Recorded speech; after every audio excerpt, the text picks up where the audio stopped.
തൃശൂർ കൊടുങ്ങല്ലൂരിന് സമീപം ശ്രീനാരായണപുരം പടിഞ്ഞാറെ വെമ്പല്ലൂരിൽ കടലിൽ യുവാവിന്റെ മൃതദേഹം കണ്ടെത്തി. കരയിൽ നിന്ന് 18 കിലോമീറ്റർ അകലെയാണ് ദിവസങ്ങൾ പഴക്കമുള്ള മൃതദേഹം കണ്ടെത്തിയത്. മരിച്ചയാളെ തിരിച്ചറിഞ്ഞിട്ടില്ല. ലെവിൻ കെ വിജയൻ നമുക്കൊപ്പം ചേരുകയാണ്. ലെവിൻ, പറയൂ.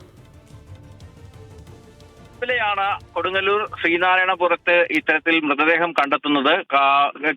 കടലിൽ വീണ് അഴുകിയ മൃതദേഹം കരയിൽ പതിഞ്ഞ നിലയിൽ മത്സ്യത്തൊഴിലാളികളും മറ്റും രാവിലെ കണ്ടെത്തുകയായിരുന്നു. പോലീസിനെ വിവരമറിയിച്ചു. ഏതാനും ദിവസങ്ങൾക്ക് മുൻപ് മലപ്പുറം ജില്ലയിലെ താനൂരിൽ നിന്നും ഒരാൾ കടലിൽ വീണ് കാണാതായിരുന്നു. കൊടുങ്ങല്ലൂരിൽ കോട്ടപ്പുറത്ത് വഞ്ചി മറിഞ്ഞുണ്ടായ അപകടത്തിൽ വെള്ളത്തിൽ മുങ്ങിപ്പോയ ഒരാളുടെ മൃതദേഹവും കണ്ടെത്തിയിട്ടില്ല. ഈ രണ്ട് സംശയങ്ങളാണ് പോലീസിനുള്ളത്. ഇത് കേന്ദ്രീകരിച്ചുകൊണ്ടുള്ള അന്വേഷണമാണ് നടത്തുന്നത്. ആശുപത്രി മോർച്ചറിയിലേക്ക് മാറ്റിയ മൃതദേഹത്തിന്റെ DNA പരിശോധനയടക്കം ഇനിയും നടത്തേണ്ടതുണ്ട്. പക്ഷേ ഈ കാണാതായവരെ അടക്കം രണ്ടാളുകളെ കേന്ദ്രീകരിച്ചുകൊണ്ടുള്ള അന്വേഷണമാണ് നടത്തുന്നത്. പോസ്റ്റ്മോർട്ടം പൂർത്തിയായാൽ മാത്രമേ മരണകാരണമടക്കം വ്യക്തമാവുകയുള്ളൂ. ഏതായാലും കൊടുങ്ങല്ലൂർ പോലീസ് സംഭവത്തിൽ കേസെടുത്തിട്ടുണ്ട്. അന്വേഷണം ആരംഭിക്കുകയാണ്.